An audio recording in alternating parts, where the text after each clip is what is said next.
কি বলেছি? আল্লাহ। দেখেন, আপনি যদি আপনার মনের অজান্তে মাঝে মাঝে আল্লাহ নিঃশ্বাসটা যখন ছেড়ে দেন, ওই সময় যদি আপনি আল্লাহ একটা ডাক দিতে পারেন, এটার ফজিলত কি জানেন? এটার ফজিলত হলো,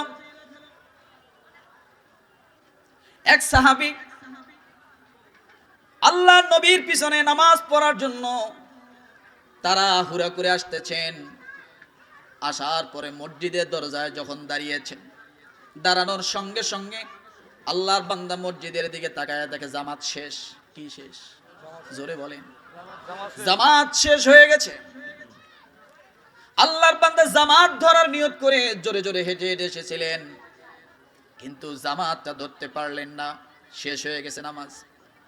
আল্লাহর বান্দা জামাত ধরতে না পারার কারণে মনের মধ্যে যে একটা আফসোস তৈরি হইলো, ওই আফসোসের কারণে বলেছিল আল্লাহ জামাতটা ধরতে পারলাম না। এই আল্লাহ শব্দটা বলেছে। আরেকজন জামাতে নামাজ পড়নেওয়ালা সাহাবী দেখেছেন, ওই সাহাবী জামাত না পাওয়ার কারণে মনটা উজাড় করে দিয়ে কষ্ট নিয়ে বললেন আল্লাহ জামাতে নামাজটা পড়তে পারলাম না। ওই সাহাবী সঙ্গে সঙ্গে ডাক দিয়ে বলেন, যে ব্যক্তি আল্লাহ বলে ডাক দিয়েছিলেন, বড় একটা নিঃশ্বাস ছেড়েছিলেন। জামাতে নামাজ পড়নেওয়ালা সাহাবী বলতেছেন, ভাইরে আমি জামাতে নামাজ পড়েছি, আমার তামাম জিন্দেগির সমস্ত জামাতের নামাজগুলো তুমি নিয়ে নাও, আর তুমি আজকে জামাত পাও নাই, মসজিদের দরজার সামনে এসে হতাশ হয়ে একটা আল্লাহ শব্দ দিয়েছো, ওই আল্লাহ শব্দটা তুমি আমাকে দিয়ে দাও। কি বলে? বলেটা কি? আমার তামাম জিন্দেগির জামাতের সাথে নামাজ পড়নেওয়ালা যে আমি সওয়াব পেয়েছি জামাতের সাথে পড়ার কারণে, ওই সওয়াবটা তুমি নিয়ে নাও। তুমি আজকে এখানে দাঁড়িয়ে যে একবার বলেছো আল্লাহ, হতাশা হয়ে জামাত না পাওয়ার কারণে এই আল্লাহ শব্দটা তুমি আমাকে দিয়ে দাও। বোঝেন এই আল্লাহ শব্দটার মর্যাদা মর্তবা কত, তাই না? সাহাবীর জিন্দেগির সব জামাতের সাথে নামাজগুলো দিয়ে দিতে চাচ্ছে, কিন্তু উনি বললেন তুমি তোমার আল্লাহ শব্দটা দাও। কেন? কিয়ামতের ময়দানে এই আল্লাহ শব্দ জামাত না পাওয়ার কারণে অন্তর থেকে যে বাইর হয়েছে, আমার আল্লাহ ডাক দিয়ে বলে, দুনিয়ার মানুষ রে, জামাত না পাওয়ার কারণে লোকটার মনটার মধ্যে একটা কষ্ট পেয়ে গেল, হতাশা চলে আসছে। আল্লাহ শব্দ যে ব্যবহার করেছে, ওই আল্লাহ শব্দটা আমি আল্লাহ আলাদা স্পেশাল করে আমার আরশে আজিমের মধ্যে রেখে দিলাম।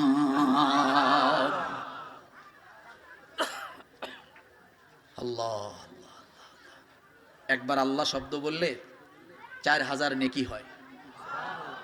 অনেকে বলে নাই, একসঙ্গে বলেন, কয় হাজার নেকি?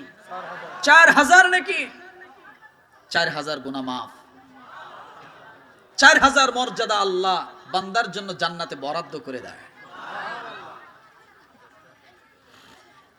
রব্বুল আলামিন ডাক দিয়ে বলেন, আল্লাহ ডাকটা যদি আমি আল্লাহ কবুল করে নেই, জীবনের গুনাহ মাফ হয়ে গেল। কিন্তু আপনি বলবেন, আল্লাহ আমি তো তেমন আমল করি নাই, আমার জীবনীতে তেমন আমল নাই, আয় আল্লাহ শুধু গুনাহ আর গুনাহ, গুনাহ আর গুনাহ, কিন্তু একবার আল্লাহ বলেছি এই জন্য তুমি জীবনের গুনাহ মাফ করে দিলা। রব্বুল আলামিন আবার ডাক দিয়ে বলেন, বান্দারে হতাশ হইও না, ও বান্দার টেনশন করো না, চিন্তা করো না, তোমার নেক আমল নাই, তোমার সওয়াব নাই, তামাম জিন্দেগি শুধু গুনাহ ছিল, কিন্তু তোমার জবানের আল্লাহ শব্দটা আমার কাছে বড্ড ভালো লেগেছে, এই জন্য জীবনের গুনাহ মাফ করে দিয়েছি। কিন্তু এখন তুমি টেনশন করতেছো, আমার তো সওয়াব নাই, জান্নাতে যাব কেমনে? রব্বুল আলামিন ডাক দিয়ে বলেন, ওয়ায়ুবাদদিলুল্লাহু সাইয়্যাতিহিম হাসানা ওয়া কানাল্লাহু গফুরুর রহিমা। আল্লাহ বলেন, তোমার যে পরিমাণ গুনাহ ছিল তার থেকে ডবল ডবল বেশি বেশি সওয়াব আমি আল্লাহ তাআলা তোমার সওয়াবের পাল্লার মধ্যে আমি আল্লাহ আরো বৃদ্ধি করে দিব।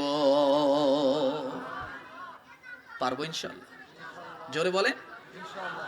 এই জন্য আলেম ওলামার সাথে মহাব্বত রাখা দরকার। ওলামায়ে কেরামের সাথে যদি আপনি মহাব্বত না রাখেন, আপনি এই জিনিসগুলো জানতে পারবেন?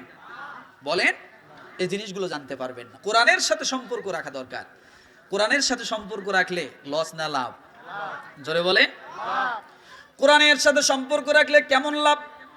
এবার শোনেন, ইন্নাল্লাযীনা ইয়াতলুনা কিতাবাল্লাহি ওয়া আকামুস সালাতা ওয়া আনফাকু মিম্মা রাযাকনাহুম সিররান ওয়া আলানিয়াতান ইয়ারজুনা তিজারাতান লান তাবুর।